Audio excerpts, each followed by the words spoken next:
Jaya Radha Madhava Punya Vihari.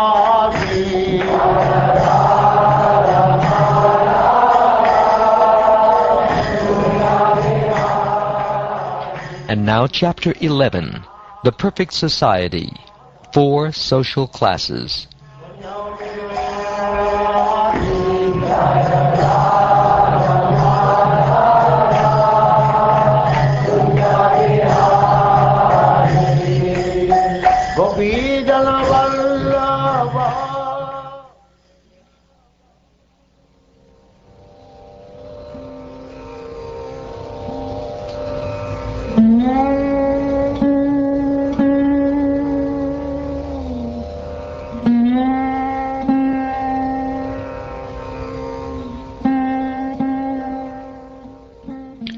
Shukdev Goswami continued.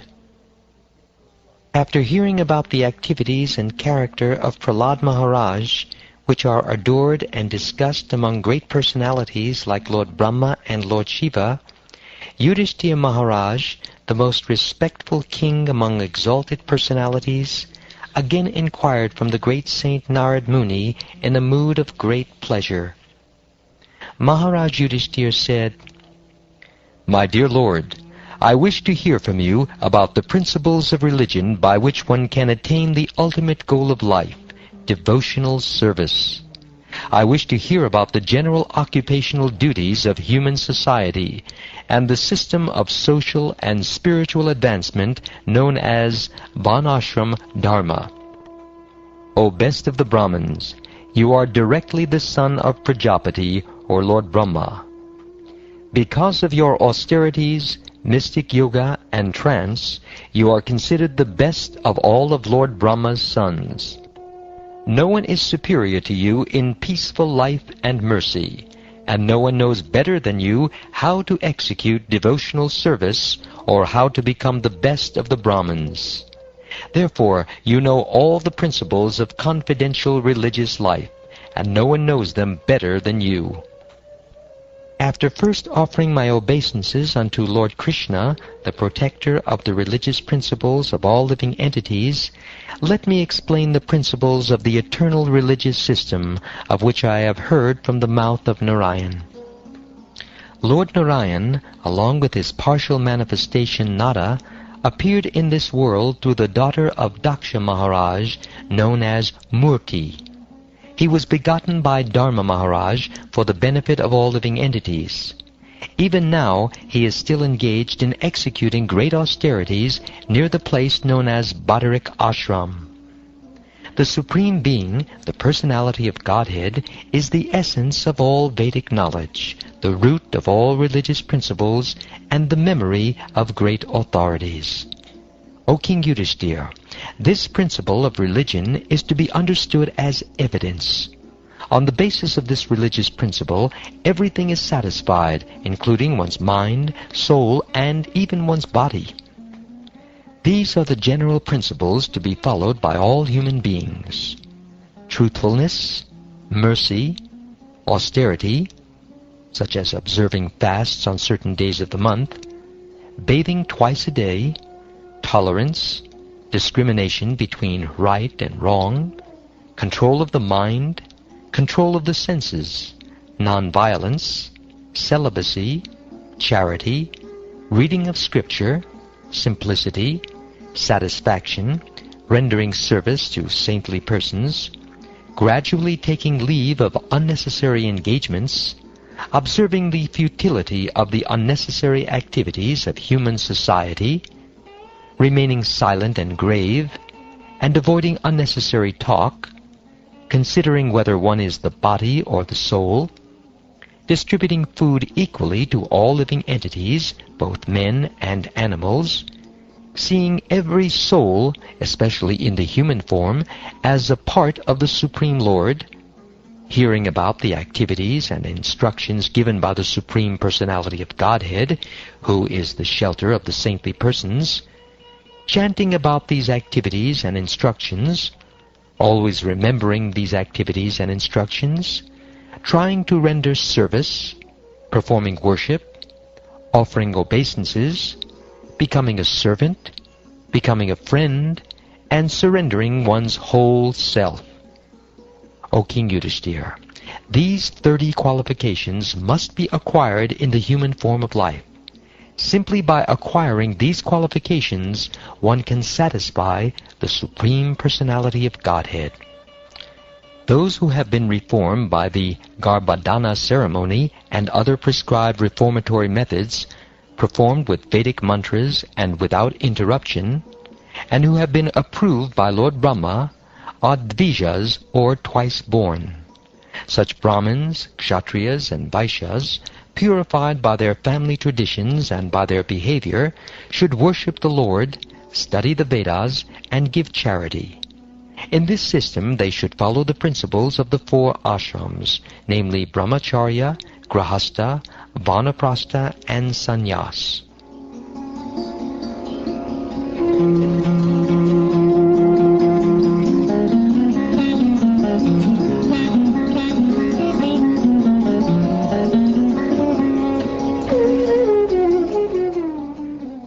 For a Brahmin, there are 6 occupational duties.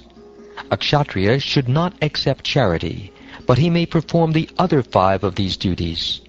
A king or Kshatriya is not allowed to levy taxes on Brahmins, but he may make his livelihood by levying minimal taxes, customs duties, and penalty fines upon his other subjects. The mercantile community should always follow the directions of the Brahmins and engage in such occupational duties as agriculture, trade, and protection of cows. For the Shudras, the only duty is to accept a master from a higher social order and engage in his service. As an alternative, a Brahmin may also take to the Vaishya's occupational duty of agriculture, cow protection, or trade. He may depend on that which he has received without begging. He may beg in the paddy field every day. He may collect paddy left in a field by its proprietor, or he may collect food grains left here and there in the shops of grain dealers. These are 4 means of livelihood that may also be adopted by Brahmins. Among these 4, each of them in succession is better than the one preceding it. Except in a time of emergency, lower persons should not accept the occupational duties of those who are higher. When there is such an emergency, of course, everyone but the Kshatriya may accept the means of livelihood of others. In time of emergency, one may accept any of the various types of professions known as Rita, Amrita, Mrita, Pramrita, and Satyanrita. But one should not at any time accept the profession of a dog. The profession of Anshashila, collecting grains from the field, is called Rita. Collecting without begging is called Amrita.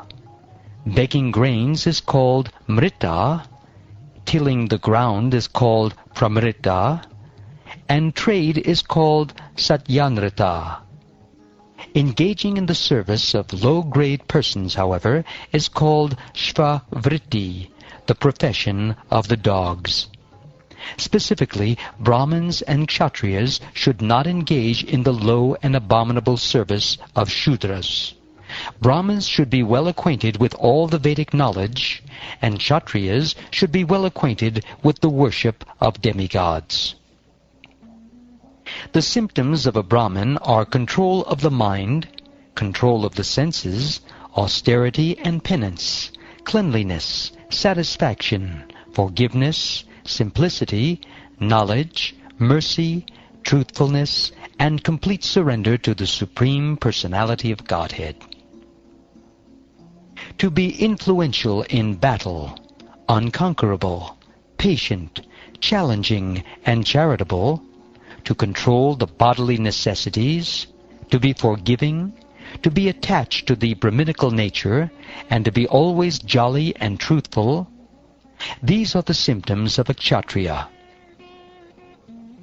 Being always devoted to the demigods, the spiritual master, and the Supreme Lord Vishnu, endeavoring for advancement in religious principles, economic development and sense gratification, or dharma, artha, and kama, believing in the words of the spiritual master and scripture, and always endeavoring with expertise in earning money, these are the symptoms of the Vaishya. Offering obeisances to the higher sections of society, the Brahmins, Kshatriyas, and Vaishyas, being always very clean, being free from duplicity, serving one's master, performing sacrifices without uttering mantras, not stealing, always speaking the truth and giving all protection to the cows and Brahmins, these are the symptoms of the Shudra. To render service to the husband, to be always favorably disposed toward the husband, to be equally well disposed toward the husband's relatives and friends, and to follow the vows of the husband, these are the 4 principles to be followed by women described as chaste. A chaste woman must dress nicely and decorate herself with golden ornaments for the pleasure of her husband. Always wearing clean and attractive garments, she should sweep and clean the household with water and other liquids, so that the entire house is always pure and clean. She should collect the household paraphernalia and keep the house always aromatic with incense and flowers, and must be ready to execute the desires of her husband. Being modest and truthful, controlling her senses, and speaking in sweet words, a chaste woman should engage in the service of her husband with love, according to time and circumstances. A chaste woman should not be greedy, but satisfied in all circumstances. She must be very expert in handling household affairs, and should be fully conversant with religious principles. She should speak pleasingly and truthfully, and should be very careful and always clean and pure. Thus, a chaste woman should engage with affection in the service of a husband who is not fallen. The woman who engages in the service of her husband, following strictly in the footsteps of the goddess of fortune, surely returns home back to Godhead with her devotee husband, and lives very happily in the Vaikuntha planets.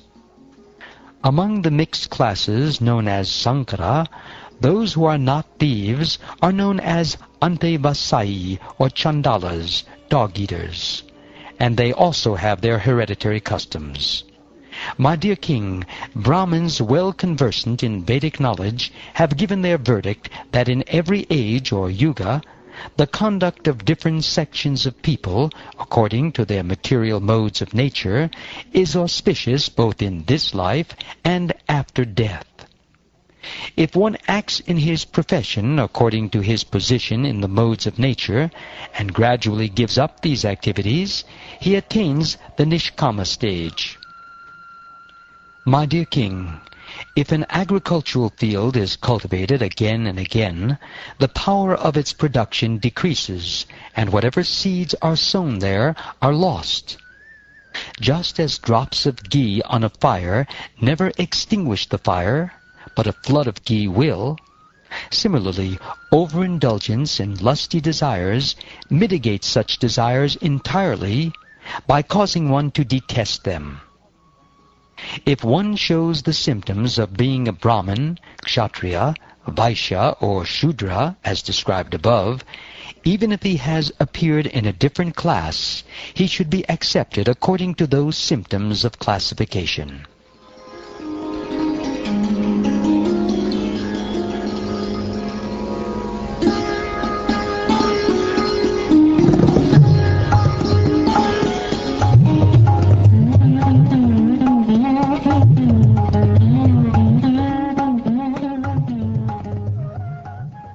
Thus ends the 11th chapter of the 7th canto of the Srimad Bhagavatam, entitled The Perfect Society, 4 Social Classes.